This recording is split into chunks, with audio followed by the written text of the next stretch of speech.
Bonjour à tous. Je voulais dans un premier temps remercier la SAM, son président, et puis toute l'équipe là qu'on a vu s'affairer depuis ce matin pour assurer les pauses café, les pauses déjeuner, etc. et qui sont très impliqués. Et le chef d'orchestre aussi de cette journée d'études qui est Benjamin Pépi. Merci à lui si je suis là aujourd'hui. Vous auriez pu vous lever quand même. Hein. Et donc voilà, merci pour ça. Et puis c'est vrai que c'est un plaisir d'être avec vous aujourd'hui dans cette très belle salle de l'archipel, donc de la municipalité de Fouesnant. Je voulais m'associer aussi à l'hommage qui a été rendu tout à l'heure à Claude et à Gérard, voilà, qui, je pense que cette journée leur est dédiée et ils le méritent bien. Je voulais également évoquer que la recherche archéologique et historique, c'est comme une valse à 4 temps, si je puis dire. Dans un premier temps, il y a la phase d'élaboration du projet, sa maturation, sa structuration, le cas échéant, la consultation d'archives, et puis la définition d'une problématique scientifique. Le second temps, c'est la phase très euphorique de terrain qu'on apprécie tous, où effectivement on collecte méthodiquement un certain nombre de données qui vont permettre de mieux appréhender le site ou l'épave qu'on a choisi. Et puis il y a le troisième temps qui vient, celui de la période post-fouille, où il faut traiter une grosse masse de données et puis jusqu'à l'aboutissement par le biais d'un rapport scientifique qui est remis aux autorités et au DRASM en particulier. Et puis vient le temps de la restitution et de la valorisation. Et c'est vrai qu'aujourd'hui, c'est ce temps-là qui est mis à l'honneur. Et je pense que la qualité des communications d'aujourd'hui le montre. Il y a un travail extrêmement abouti que chaque équipe mène de son côté. Et puis j'ai la chance de participer à toutes ces étapes et être en lien avec les équipes. Jean-Michel le soulignait, effectivement, c'est un vrai plaisir de vous accompagner dans chacune de ces étapes. Et aujourd'hui, ces périodes de restitution sont particulièrement importantes et appréciées. Alors aujourd'hui, je vais vous présenter une fouille archéologique qui s'est menée sur le littoral des Côtes d'Armor, sur l'épave qu'on a appelée Trelevern 1, parce que comme le rappelait aussi René, voilà, les archives ne disent pas tout, parfois n'existent pas. Et effectivement, pour l'heure, l'épave, et elle a très peu de chances de l'être, n'est pas identifiée. Donc la communication est intitulée « Entre construction navale atypique, artillerie archaïque », vous allez le voir, à l'est de Pierre, un rare témoin du cabotage sur les côtes bretonnes au début de l'époque moderne.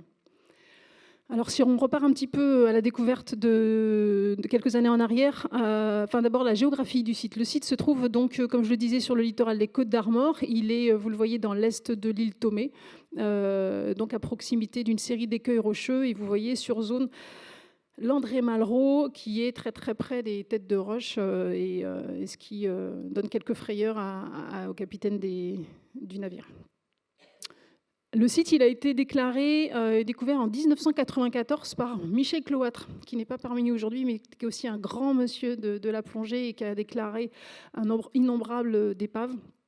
Mais on l'a évoqué tout à l'heure pour la Gorgone notamment.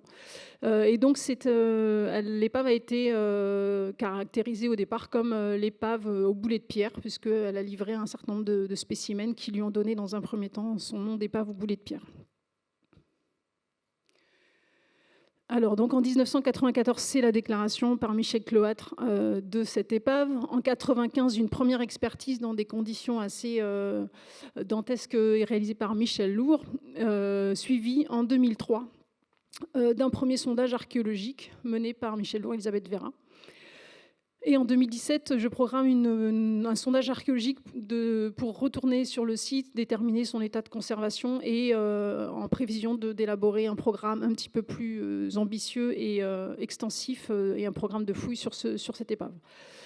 S'en suivent quelques épisodes et notamment l'épisode Covid.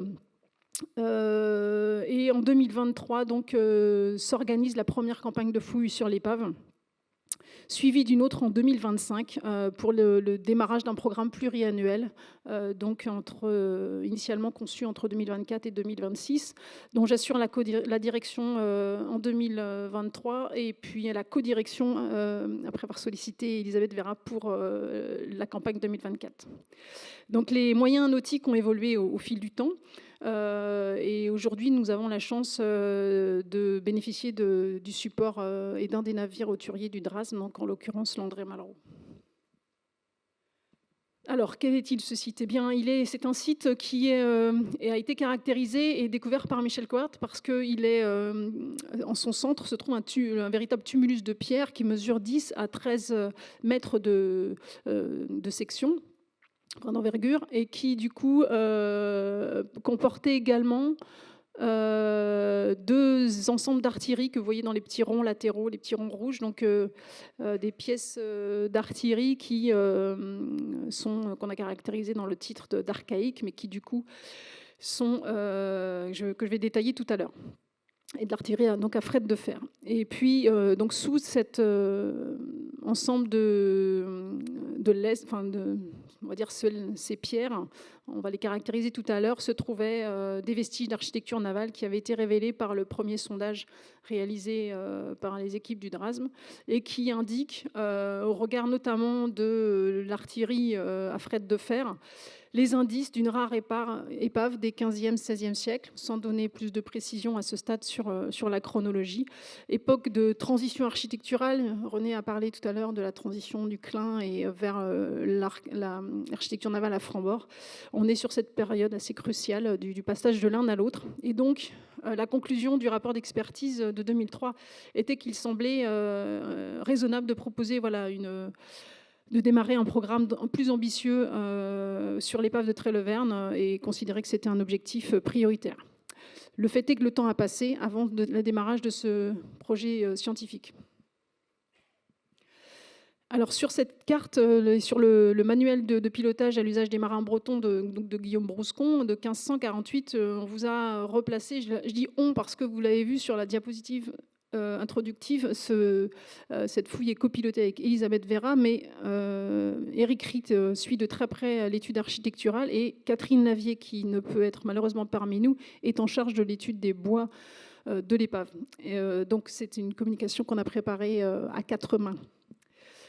Et donc en fait on a plusieurs sites qui figurent sur cette carte, l'épave de la Bervrac dont vient de parler René, et puis l'épave Sud-Minou et l'épave 13 Malawen, des épaves qui sont dans des chronologies un peu identiques à la nôtre entre le 15e et le 16e siècle. Donc des questions se posaient dès lors pour le site, quelle a été sa datation précise, quelle est l'origine de la construction et évidemment la fonction du navire. Alors la Bervrac, René vient de vous montrer et vous parler de l'épave abondamment, donc je ne vais pas y revenir, mais effectivement, on voit bien qu'on a un corpus très limité et donc la Bervrac reste aussi une épave dont il faut rappeler l'existence, ainsi que 13 Malawen, qui est l'épave sur la zone d'Estran à Plonévez-Porzay et qui est aussi datée du XVIe siècle.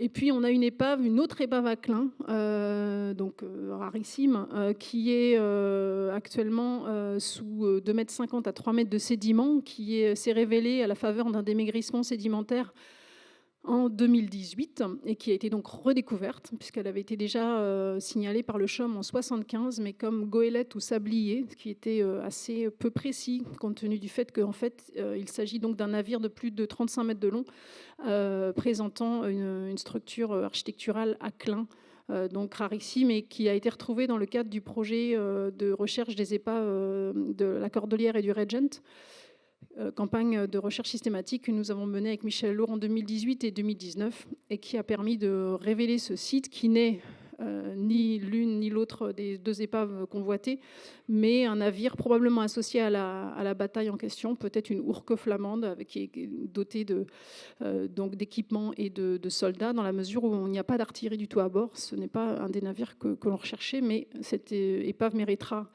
dans quelques années une étude plus ambitieuse. Donc voilà pour vous donner un petit panel du corpus d'épaves dans lequel s'inscrit l'épave de Tréleverne. Alors, il convenait pour faire une étude digne de ce nom aujourd'hui de travailler comme, et je dirais aujourd'hui et hier, travailler en équipe.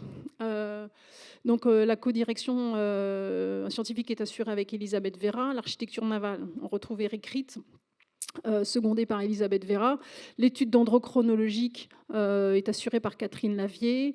Vous avez un certain nombre voilà, de spécialistes qui sont associés aussi pour les aspects archéozoologiques, pétrographiques, pour le lest et les boulets, puis pour la céramologie, dont je pense qu'on aura plus de détails sur cette discipline par Ninok Jawen tout à l'heure.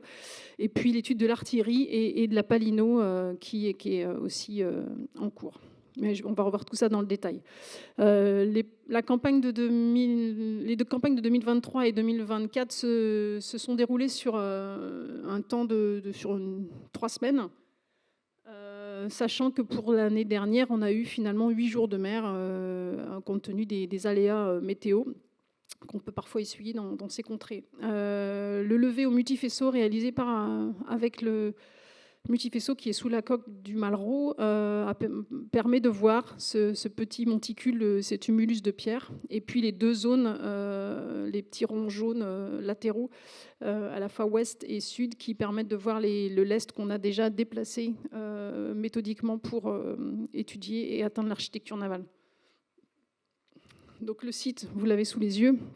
On retrouve ce tas de pierres et puis l'ensemble d'artillerie au nord. J'ose pas toucher à cette télécommande vu ce qui s'est passé ce matin, mais je cherche la flèche, le pointeur. C'est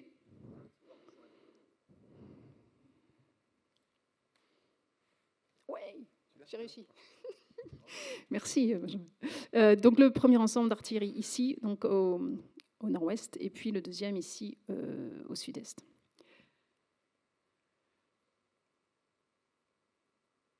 Alors l'équipe, voilà, pas de projet sans équipe, un petit florilège de photos du travail à bord. René l'évoquait, les relevés sur rhodoïde à l'échelle 1 des différentes pièces de charpente. Nous aussi,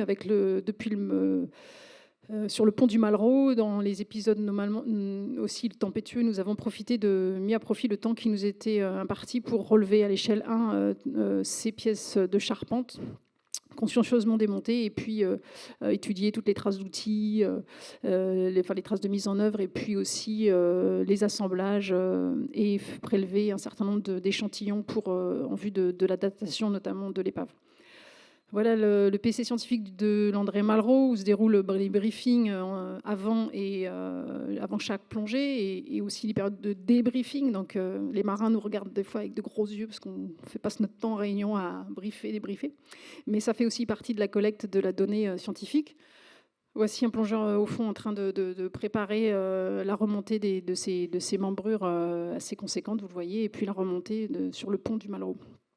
Nous avons bénéficié depuis 2023 du soutien technique des plongeurs des douanes garde-côtes, des garde-côtes des douanes qui viennent renforcer l'équipe à l'ouverture et aux fermetures du chantier. Et ça nous est très utile dans la mesure où ils viennent avec un de leurs navires, en l'occurrence ici le patrouilleur Kermorvan, afin de nous aider à enlever le lest de l'épave et après à refermer le site. Ce sont des manips qui sont souvent très, très chronophages et assez physiques. Vous voyez ici l'enlèvement du lest qui se fait par le biais de caisses et de noria pour évacuer ces pierres. Alors, il était indispensable de faire parler justement cet ensemble, ce tumulus de pierres, et de déterminer s'il s'agissait de lest ou bien d'une cargaison. Et pour ce faire, compte tenu du volume, c'est imposé à nous la nécessité évidemment d'avoir une méthode d'étude systématique assez rigoureuse et en même temps de ne pas y passer toute la campagne. Donc on a échantillonné les pierres par des passes successives en identifiant ce qui nous semblait le plus significatif et on a remonté ces échantillonnages sur le pont pour mesurer, peser, décrire et échantillonner l'ensemble de ces pierres qui donc permettent une statistique une représentativité de 80% de silex, 20% de granit et donc pour des poids variant d'1 kg à 44. Donc on a vraiment une grande amplitude de poids sur ces pierres qui, du coup, au fil de leur étude, permettent de répondre à un certain nombre de questions. On s'est demandé voilà, s'il s'agissait d'un transport de pierres de construction, c'était plausible pour le granit, nettement moins pour le silex. Si voilà, il s'agissait plutôt d'un lest que d'un chargement, et des questionnements aussi sur l'origine du silex. L'étude réalisée par Louis Marguet, qui est doctorant au Musée national d'histoire naturelle de Paris, a permis de préciser l'environnement de formation de des silex, l'origine géographique et gitologique. Donc il a déterminé 4 groupes de silex qui permettent d'indiquer une provenance sur une formation littorale active du pays de Caux. Donc vous voyez le secteur d'Étretat et du Havre qui est encadré dans la petite fenêtre là-bas. Et donc du coup, ce qui reste encore en suspens en termes de questionnement, c'est s'il s'agit d'un seul et unique chargement. Comme l'évoquait René, on peut garder des zones de déchargement de l'Est et puis de rechargement en fonction de la cargaison embarquée pour remettre le navire dans ses lignes. Et là aussi, se pose la question des granites, puisqu'on a aussi la présence de l'Est en granit, qui pourtant pour l'heure n'est pas déterminée. Alors pour le projet de fouille en lui-même impliquait de réouvrir la partie centrale du site, qui était la zone, le sondage ici qui avait été ouvert pour les premières investigations par Michel Lourd et Elisabeth Vera, et qui est assez altéré. Et puis on a ouvert une zone sud pour essayer de trouver une extrémité de l'épave, ce qui a été le cas pendant nos différentes investigations. Ce qui nous a permis, au fil de l'étude, de dresser un plan complet du site, que je vais vous décrire un petit peu par après. Voici la photogrammétrie du site. Vous voyez qu'on est sur une emprise, on l'a dit, 10 par 13 au total. Ça reste un site relativement vite circonscrit et dont, effectivement, il n'est conservé qu'une partie. Vous avez... Alors, attendez, on y est presque. Vous avez la zone ici, le sondage 2, là, qu'on a partiellement entamé avec des découpages. Et puis, cette zone ici, la partie sud, qui s'est avérée être la zone arrière de l'épave, telle que l'ont défini nos deux spécialistes suite à l'analyse de l'architecture navale. Qu'a-t-on donc sur... De quoi s'agit-il en termes d'architecture navale? Eh bien, ce qu'on constate déjà, c'est qu'on a une charpente fragilisée évidemment par le poids du lest, mais ce qui a quand même été bénéfique pour préserver les structures et de l'appétit des tarés. Mais il y a quand même un certain nombre de vestiges de bois qui sont grignotés, une faible couverture sableuse globalement sur le site. Des vestiges architecturaux donc, qui sont à la fois dans cette partie nord et puis ici au sud, sachant qu'on pense, et ce sera l'objet de la prochaine campagne de fouilles en 2026, que le maître coupe pourrait être ici conservé un petit peu en retrait. On a une longueur dégagée donc relativement étroite, comme je le disais, de 10,50 m. Et un flanc qui est conservé ici jusque les membrures et ici avec les genoux allonges. Donc on est ici sur les allonges sur cette partie ouest.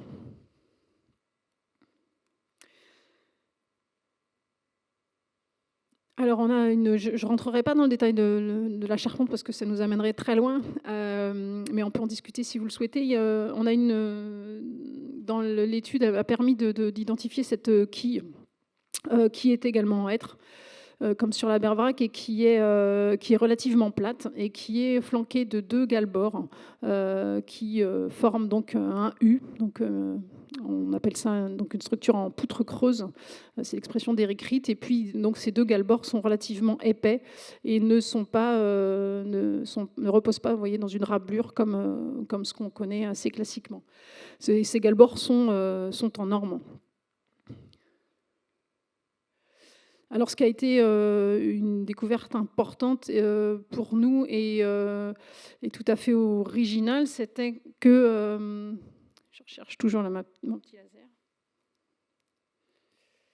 Presque. C'est que en fait, les galbords, le chevillage des membrures, les membrures sont chevillées au galbord et non à la quille. C'est la diapositive suivante, tac, tac. Vous voyez en fait une gournable qui est encore présente et en fait qui du coup, en fait, on témoigne au niveau de la membrure. On voit bien qu'on voit ici le trou d'anguiller, mais on a mis les mires pour montrer l'emplacement des chevilles qui sont véritables, qui sont fichées dans le galbord. Donc on a une membrure fixée au galbord et non pas à la quille. Et évidemment, vous l'avez compris au regard de ce que veut indiquer René par rapport à l'architecture navale bordée premier, on se retrouve avec une charpente construite membrure première qui est remise en question puisqu'on a un assemblage directement des membrures au galbord. Et donc, ce qui implique une séquence de construction avec un galbord posé en début de construction. La charpente, elle est comme pour la berveraque, assez robuste et vraisemblablement adaptée aux échouages ponantés sur estran. La longueur estimée du navire, pour l'heure, on est toujours dans l'estimation, il reste encore au moins 2 campagnes de fouilles pour vraiment bien cerner le site, serait entre 20 et 25 mètres de long. En termes de matériaux d'étanchéité, on a trouvé donc à différents endroits, on a des traces de braie sur la surface des pièces. Et puis, entre la quille et le galbord, on a prélevé un certain nombre de matériaux d'étanchéité qui sont en cours d'analyse et qui sont donc des matériaux a priori végétaux qui comportent des pollens, d'où l'étude à venir par Delphine Barbier-Pin de l'INRAP qui donc a reçu l'échantillon et nous en dira plus d'ici quelques semaines. Alors, Catherine n'est pas parmi nous aujourd'hui, mais son travail est indispensable et très très précieux dans l'étude, puisque Catherine vient directement sur le terrain et analyse de façon systématique l'essence des bois de charpente qui sont impliqués dans la construction. Donc tous les bois sont échantillonnés au fond, puisque Catherine ne plonge pas, et lui sont ramenés. Et au regard de la photogrammétrie, toutes les pièces que nous échantillonnons au fond à la scie hydraulique sont choisies de façon scrupuleuse par Catherine à partir de la photogrammétrie. Donc ça permet aussi une analyse morphologique des bois de charpente, des informations sur les conditions de croissance et le choix des bois d'œuvre que Catherine détaille aussi en labo. Et puis, pour l'heure, l'échantillonnage, il y a 70 échantillons qui sont au labo et sur lesquels Catherine va se pencher dans les mois prochains. Les essences donc, sont identifiées en direct et on va voir direct tout de suite de quoi il est question. Donc, j'ai évoqué cette fameuse quille en hêtre. On a une membrure majoritairement constituée de chêne, une carlingue également dont il reste très très peu de vestiges qui est en chêne, des galbords, on l'a vu en orme. Et pour le border, on a une grande variété d'essences puisqu'on a à la fois du hêtre, de l'orme, du chêne, mais aussi une planche en saule. Ce qui est particulièrement singulier, peut indiquer une réparation, mais on en saura plus une fois l'étude plus aboutie au labo du C2RMF auquel est rattachée Catherine. Le vaigrage est à la fois en chêne et en hêtre suivant les secteurs de l'épave. Et vous voyez sur la petite diapositive là-bas, sur la photo là-bas, vous voyez un petit peu la répartition de ces différentes essences. Et puis après, pour le reste, le massif mort sur la partie arrière, on a du chêne, on retrouve du chêne, et puis de même que sur le petit vestige de la courbe des tambours. Alors, concernant l'artillerie du navire, quelques mots sur les boulets de pierre, qui ont quand même donné le nom à ce site. Ils sont d'une grande variété, puisque les premiers mis au jour sont d'un diamètre entre 10 et 13 cm pour des poids compris entre 1,3 et presque 3 kg. Et puis les deux qu'on a trouvés en contexte de fouille entre 2003 et 2023-2024 sont de 5 et 5,6 kg. Donc c'est des pièces et des diamètres beaucoup plus conséquents et qui seront à mettre en relation évidemment avec les pièces d'artillerie elles-mêmes. Mais vous voyez qu'on a des calibres des boulets de diamètres différents, ce qui implique des calibres aussi de pièces d'artillerie différents. Les matériaux, il s'agit de granit pour 4 d'entre eux et du grès pour l'autre. L'analyse ayant été réalisée au laboratoire du CNRS de Rennes avec l'UMR 65-66 avec Michael Guyavarch. Alors la pièce d'artillerie au nord est la mieux conservée. et ce depuis la découverte de l'épave. Elle n'a pas trop souffert, même s'il y a quelques tronçons aux abords qui ont été déplacés. Elle mesure 2,35 m de long. Voilà, il y avait aussi quelques éléments autour. Et puis sur la zone, je vais y revenir, hein, je vous décrirai juste après. Et puis pour la zone sud-est, on bénéficie des dessins de Jean-Luc qui est dans la salle et que je remercie particulièrement pour cette zone où on a beaucoup plus de fragments et des pièces très concrétionnées, donc particulièrement difficiles à interpréter en termes de lisibilité. Tac, tac. C'est un petit peu difficile. On voit ici la bouche, enfin l'ouverture d'une des pièces qui est très concrétionnée. J'ai un souci avec ce laser. Benjamin. Non, ça va, je vais y arriver. Voilà. Et du coup, voilà, on voit que c'est très... Gilles voit ça tout le temps au labo, mais on a effectivement des vestiges métalliques très encroutés, très concrétionnés, assez peu lisibles. Si on veut qu'on confronte à des pièces d'artillerie déjà connues et issues de sites, René évoquait la Marée Rose, on peut comparer la pièce située au nord-ouest avec un des échantillons de canons trouvés sur la Marée Rose. Donc avec un affût en bois qui chez nous n'est pas conservé, et puis par contre un tube de fer forgé et cerclé de frettes de fer, donc de ces cerclages métalliques qui permettent de consolider l'âme du canon pour éviter que l'âme du canon n'éclate au moment du tir. Et puis sur la partie arrière ici, une boîte à poudre qui venait se loger et dont on a certainement des exemplaires au fond au regard des dimensions des vestiges qu'on a retrouvés et qui étaient insérés derrière le tube au sein de l'affût. Et donc, on le voit au sol aussi sur la présentation scénographique de la Marée Rose. En fait, on a effectivement ces mêmes boulets de pierre. Alors, René parlait de 1200 fragments de faune sur la Vervrac. On en a un petit peu moins sur Tréloverne, mais ils sont tout aussi significatifs de l'alimentation du bord et ils portent des traces de découpe bouchère, mais aussi attestent par l'analyse de Philippe Migaud. Un autre vétérinaire qui, lui, n'étudie pas les machines à vapeur, mais qui étudie les ossements de faune retrouvés sur nos épaves et qui a permis de déterminer qu'il y avait 70 ossements.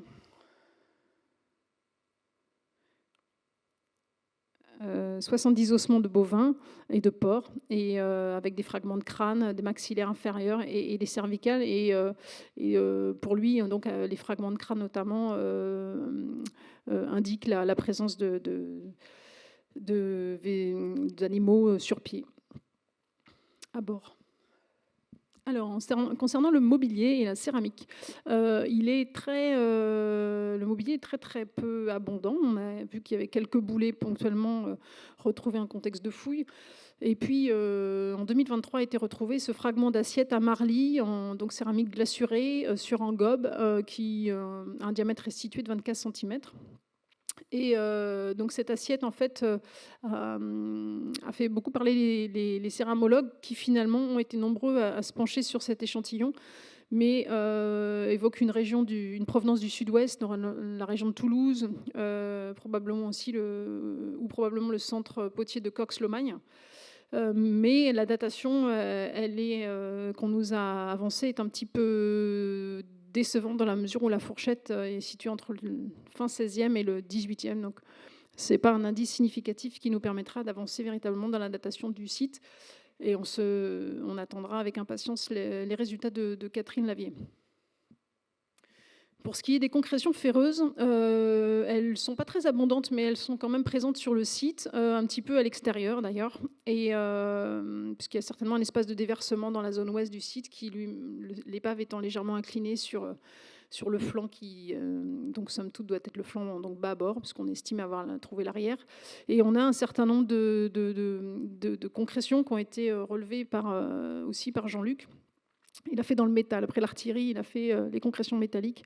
Et donc, on a vraisemblablement, on le voit ici sur la partie droite du dessin, un élément de grappin, donc de petite dimension, mais qui se trouvait dans la zone sud du site. Les autres concrétions sont en attente de radiographie. Alors, il conviendra au fil du temps, puisque l'étude se poursuit et encore à minima sur 2 années, de replacer aussi ce naufrage dans le contexte historique et dans le paysage maritime d'un probable XVIIe siècle, puisqu'on attend d'en savoir un petit peu plus pour avancer dans l'étude cartographique en question. Mais déjà, au regard de la documentation archivistique et des cartes disponibles, on suit une évolution aussi de la zone, de l'orthographe du secteur, avec ici l'île Tomé, qui s'appelait donc en 1670 l'île Ronde, puis l'île de Tomé, l'île Tomé en 1698 et puis Tomé en 1763. Et sur cette carte donc de 1670, on voit déjà un certain nombre d'indications de zones de mouillage, probablement de grève, avec des zones d'échouage qui pourraient aussi être des zones propices pour donc ce navire de Trèleverne 1 dans le contexte d'un déchargement d'une cargaison. Les perspectives 2026, je ne les détaillerai pas, mais l'idée, effectivement, je l'ai avancée tout à l'heure, ce serait en retrait de cette zone, de ce grand sondage 2, qui a été ouvert 3 fois de suite successivement entre l'expertise, la mission de carte archéologique que j'avais faite et puis ces 2 dernières campagnes. Et bien en fait, Eric Ritt pense qu'en fait on a vraisemblablement un peu plus bas, à peu près à 1 mètre plus au sud, la présence du maître couple. Et donc c'est évidemment un enjeu très important pour nous de trouver de dégager cette zone et potentiellement de trouver une architecture navale mieux conservée, puisque les ouvertures successives du site ont un petit peu abîmé la zone nord, et puis potentiellement de trouver du mobilier en place. En post-fouille, il y a toujours la radio des concrétions, voire les moulages, l'étude du lest qui se poursuivra, dont les prélèvements se poursuivront en 2026, et puis des matériaux de calfatage qui sont en cours, de même que l'interprétation de l'artillerie qui reste encore un petit peu fluctuante compte tenu des indices dont on dispose. Voilà, je le disais, pas de projet sans équipe. Voici un petit florilège de noms. Vous retrouverez peut-être dedans. En tout cas, merci à tous ceux qui ont contribué à ces 2 campagnes. Et on a très hâte de vous retrouver pour 2026. Merci de votre attention.